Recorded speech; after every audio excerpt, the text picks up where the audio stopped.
When using external images in LaTeX, the engine uses an algorithm to determine optimal placement. Sometimes images don't appear where you would expect. In this video, I will use an optional argument with some of my figures to change their location. Using an optional argument does not guarantee that you'll get the placement that you want. You might need to use a package or some other tricks to get that placement. So one of my figures occurs after paragraph 7 that I have highlighted in brown, and I have pluses before and after the paragraph. When I seek the figure, it's actually on the page after it.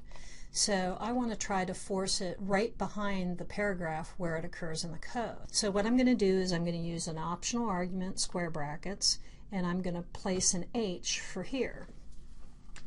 And when I regenerate the document, it does force figure 2 to be after paragraph 7, just like it occurs in the code. So the next figures I'm going to look at are two figures that are related to each other. They have them on a page separately by themselves, and I know that there's room for text there. I'd like to keep them on the same page if I could. I'm going to try to force figure 4 to the top and figure 5 to the bottom. For the top figure, figure 4, I'm going to use the optional argument in square brackets T. So for the figure at the bottom, I'm going to use the optional argument in square brackets B to try to put some text in between them. And when I generate the document, they're no longer on the same page. In fact, it puts 5 and the rest of my images all the way to the back of the document, and that's not what I want. There's another thing you can do with an optional argument. You can use an exclamation point with it, and that overrides some of the rules in the algorithm so that it's even more likely to place it there.